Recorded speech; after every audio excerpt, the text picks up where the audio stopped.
कांग्रेस ने पिछले दिनों 2 बड़े निर्णय लिए। केरल के मुख्यमंत्री के तौर पर सतीशन की नियुक्ति और कर्नाटक में नेतृत्व का परिवर्तन। जी। सिद्धरमैया से राहुल गांधी का कहना, राहुल सिद्धरमैया ने खुद स्वीकार किया है, सिद्धरमैया से राहुल गांधी का कहना कि अब आप छोड़ दीजिए सत्ता, अब आपकी जगह डी के शिव कुमार लेंगे वो। और साथ में वो कोशिश करते हुए दिखाई पड़े कि पंजाब में किस तरीके से पार्टी के नेतृत्व को और चाक चौबंद किया जाए, पंजाब में पार्टी के नेतृत्व को और बेहतर किया जाए, क्योंकि वहां पे स्थानीय निकायों के जो चुनाव के नतीजे आए वो कांग्रेस के लिए किसी सदमे से कम नहीं है।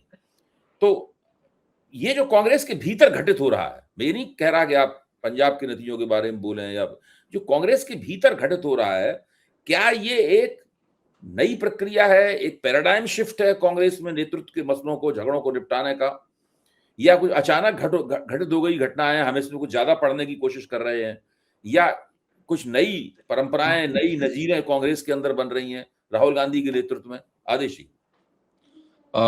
शुक्रिया आवे जी, जो आपने जैसे आपने शुरुआत की उस हिसाब से कि देखिए, मुझे लगता है कि राहुल गांधी के जो तमाम खटाखट फैसले हो रहे हैं, जो अक्सर कांग्रेस पार्टी जानी जाती थी कि वो फैसले नहीं करती है, उसकी बड़ी वजह है मिशन 2029।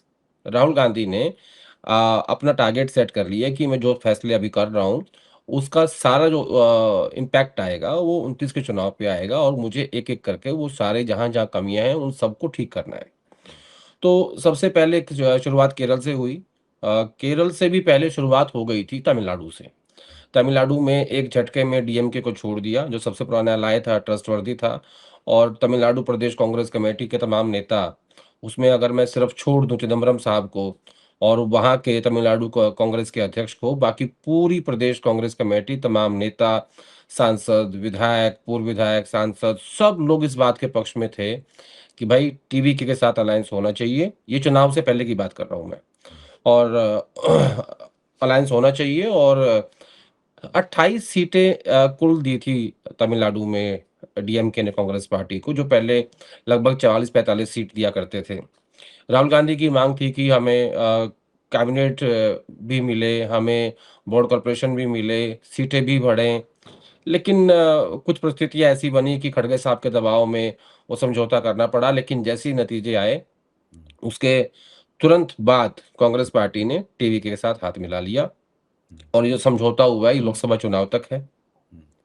बोर्ड कॉर्पोरेशन में है, राज्यसभा में है, लोकसभा में है, हर स्तर पे समझौता हुआ है, जबकि 5 विधायक जीते, समर्थन दिए, जिसमें से 2 मंत्री बन गए, लगभग 60 साल के बाद। तो शुरुआत हुई थी तमिलनाडु से, फिर वो केरल पहुंची। केरल में 61 साल के सतीशन को मुख्यमंत्री बनाया गया। देखिए, वहाँ क्या हुआ कि इस बात को वेणुगोपाल अच्छे से समझते थे कि राहुल गांधी बहुत लोकतांत्रिक आदमी हैं, वो विधायकों की पसंद के साथ जाएँगे, जहाँ विधायक कहेंगे कि ठीक है, हमें फलाँ नेता पसंद है। तो वेणुगोपाल ने बड़े अच्छे तरीके से राहुल गांधी को डिकोड करके और विधायकों को मैनेज कर लिया था। तरीका कुछ भी रहा हो, वो एक अलग विषय है। और ये आधिकारिक बयान है वहाँ की प्रभारी का, दीपादास मुंशी का, कि विधायकों की चॉइस में वेणुगोपाल नंबर 1 थे। 2 पर्यवेक्षक गए, मुकुल वासनिक और अजय माकन।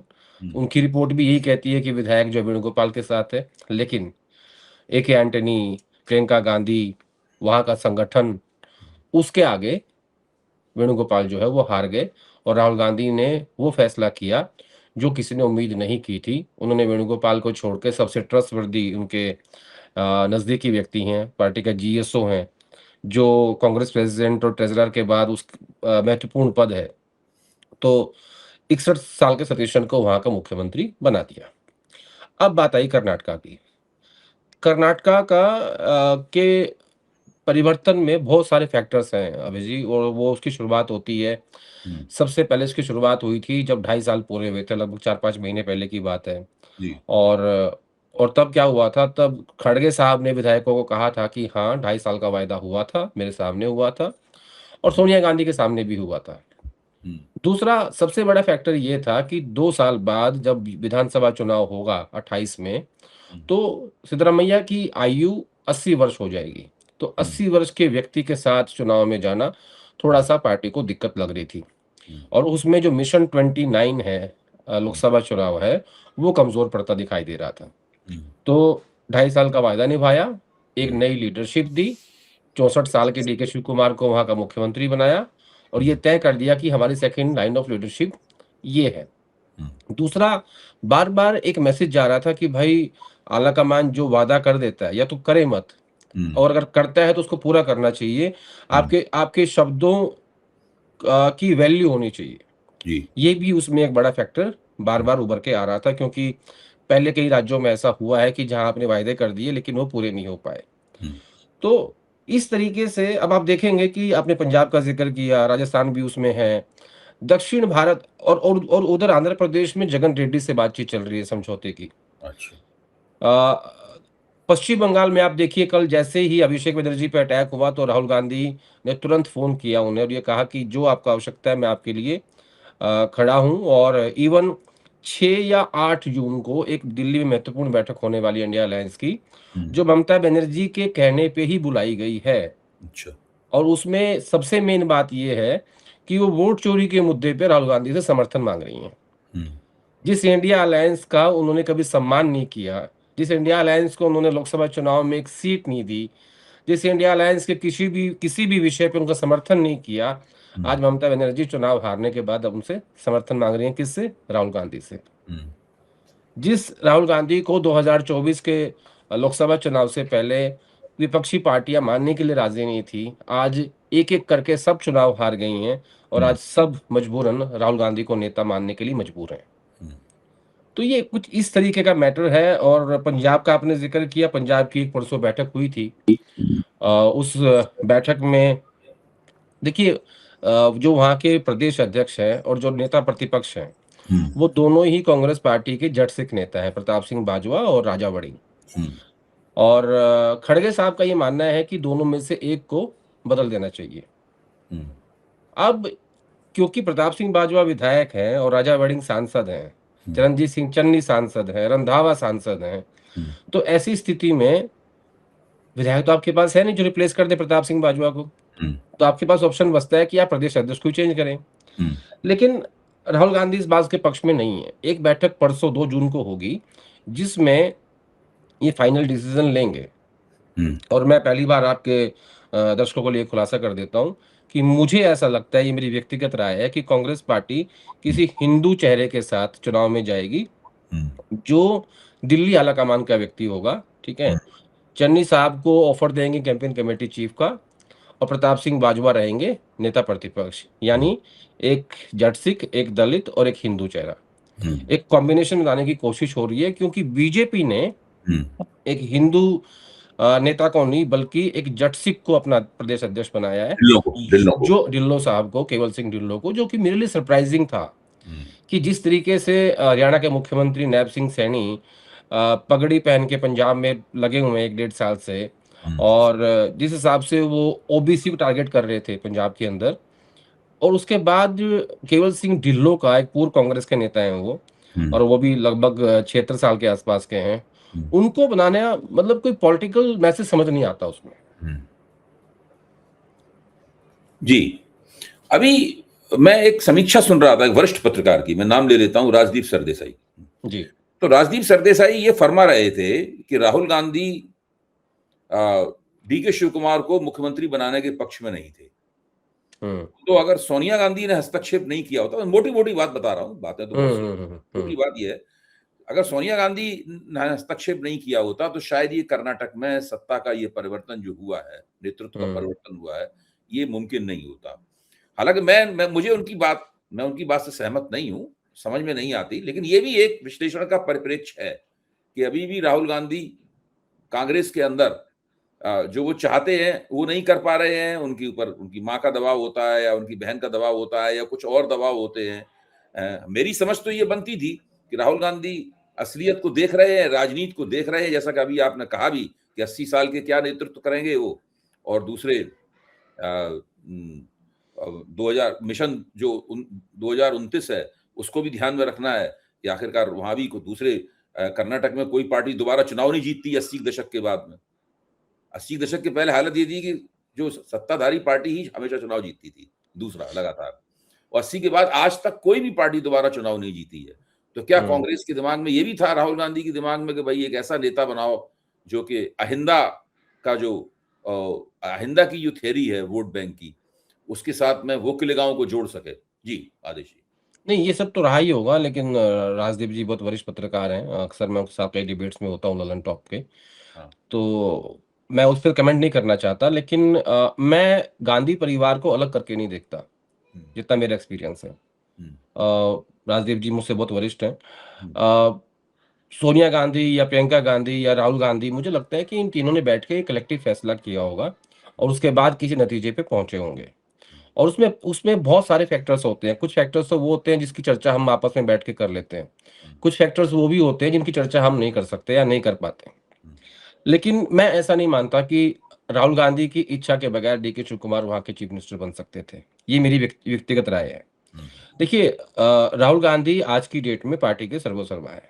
हुँ, सोनिया गांधी ने इंटरवीन करना छोड़ रखा है हुँ, और भारतीय राष्ट्रीय कांग्रेस से लेके हुँ, पार्टी के संगठन महासचिव, पार्टी के ट्रेज़रर, हुँ, राज्यों के अध्यक्ष, राज्यों के नेता प्रतिपक्ष, वो सब राहुल गांधी के लोग हैं। हुँ, राहुल गांधी ने धीरे-धीरे पूरी पार्टी पे अपना हुँ, कब्ज़ा जमाया हुआ है।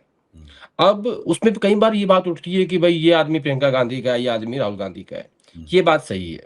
हुँ, प्रियंका गांधी के अपने लोग हैं पसंदीदा और राहुल गांधी के अपने हैं। दोनों की लाइकिंग और डिसलाइकिंग अलग-अलग है। हुँ, लेकिन उसके बावजूद भी प्रियंका गांधी का पार्टी की डेली की जो कार्यशैली है, जो काम करने का तरीका है, जो काम होता है, वो उसमें इंटरवीन नहीं करती हैं। हुँ, अब क्योंकि वो राजनीति का हिस्सा हैं, क्योंकि अब वो सांसद हैं, वायनाड से, केरल से सांसद हैं, हुँ, तो मैं इतना ज़रूर कहूँगा कि ये बात सही है कि प्रियंका गांधी का समर्थन हमेशा से डीके शिव कुमार को रहा है। हुँ, तो ये एक कलेक्टिव डिसीज़न है गांधी परिवार का। हुँ, ये नहीं कह सकते कि इसमें राहुल गांधी राज़ी नहीं थे। हुँ, ऐसा ऐसा मैंने कभी देखा नहीं है कि वो किसी बात पे राज़ी ना हो और उस बात के लिए मान जाएँ। हुँ, अमूमन राहुल गांधी एक इंसान के रूप में एक जिद्दी हुँ, इंसान है, जो वो ठान लेते हैं फिर करके छोड़ते हैं। हुँ, और बार-बार सिद्धरामैया जी एक बात कहते थे कि नहीं, जिस दिन मेरे नेता राहुल गांधी मुझे कहेंगे कि आपको रिज़ाइन करना है, हुँ, तो मैं कर दूँगा, और वैसे ही हुआ। हुँ, जब वो बैठक चल रही थी तो राहुल गांधी और सिद्धरामैया दोनों अलग से बैठे हुँ, और राहुल गांधी ने उनको कहा कि नहीं, आपको अब रिज़ाइन करना है और मैं आपकी लेगेसी की बहुत सम्मान करता हूँ और चाहता हूँ कि आप मेरे साथ काम करें दिल्ली में। हुँ, हम लोग मिशन 29 के लिए काम करेंगे और हुँ, आपका जो एक्सपीरियंस है उसकी मुझे आवश्यकता है। हुँ, तो सिद्धरामैया ने कहा कि देखिए, ये फैसला मैं अकेले नहीं कर सकता, इसमें मेरे परिवार के लोग, मेरे साथी जो पार्टी में हैं, मुझे सबसे चर्चा करनी होगी, तब मैं हुँ, आपको बता पाऊँगा। हुँ, और फाइनली उन्होंने राज्यसभा आने से मना कर दिया। हुँ, तो उनकी उस बात का भी सम्मान हुआ है। लेकिन राहुल गांधी कोई बात ना चाहें और खासकर वो भी एक राज्य का मुख्यमंत्री, इतने बड़े राज्य का, और वो बन जाए, ऐसा हुँ, मुझे मुश्किल लगता है सर। हुँ। इसमें एक एनालिटिकल पॉइंट ये भी आ रहा है कि सिद्धरमैया ने जिस तरह राज्यसभा की सदस्यता लेने से मना किया, वो भी एक तरह की एक अघोषित नापसंदगी की अभिव्यक्ति है कि भाई हमको हटा दिया गया और हमको अब राज्यसभा में भेजा जा रहा है, ये कह के कि आपको केंद्र में कोई एक बड़ी जिम्मेदारी वगैरह दी जाएगी, उस तरह देखा जा रहा है। हम तो राज्य की राजनीति करेंगे। तो ये एक तरह से डीके शिव कुमार के लिए भविष्य की मुश्किलों का संकेत भी हो सकता है, क्योंकि सिद्धरमैया जो पिछड़ी जातियों के तो महत्वपूर्ण नेता हैं ही, और उन्होंने देवराज अरस के रणनीतिक उत्तराधिकारी के तौर पर वो हमेशा अहिंदा वाली राजनीति जो है वो करने की कोशिश करते हैं। इसके अंदर अल्पसंख्यक, ओबीसी और दलितों का गठजोड़ बनाने की बात होती है। जी। नहीं, मुझे लगता है कि इससे कहीं ज़्यादा जो साउथ के नेता हैं, ज़्यादातर नेता, जैसे हुँ, रमेश चन्नीथला हैं। रमेश चन्नीथला को बहुत पहले पार्टी के संगठन महासचिव का पदोत्तर हुआ था। उन्होंने कहा नहीं, मैं स्टेट में इंटरेस्टेड हूँ। वहाँ के नेता अपने स्टेट से बाहर आना नहीं चाहते हैं। उनकी जो राजनीति है वही है। सिद्धरामैया जनता के नेता माने जाते हैं। वो बहुत पॉपुलर नेता हैं। पब्लिक उनके हाथ को टच करके और उसको प्रणाम करती है। हाँ, तो भाषण भी मुझे बहुत लगता अच्छा है, देते हैं। हाँ, भाषण भी अच्छा देते हैं और बहुत संस्कृति के लिहाज से भी बहुत जुड़ाव रखते हैं कर्नाटका के लोगों से और वहाँ की संस्कृति से। तो मुझे लगता है कि अ, एक तो वो चाहते हैं कि उनके उनके बेटे को वो किस तरीके से एस्टैब्लिश करें राजनीति में, हुँ, धीरे-धीरे करके।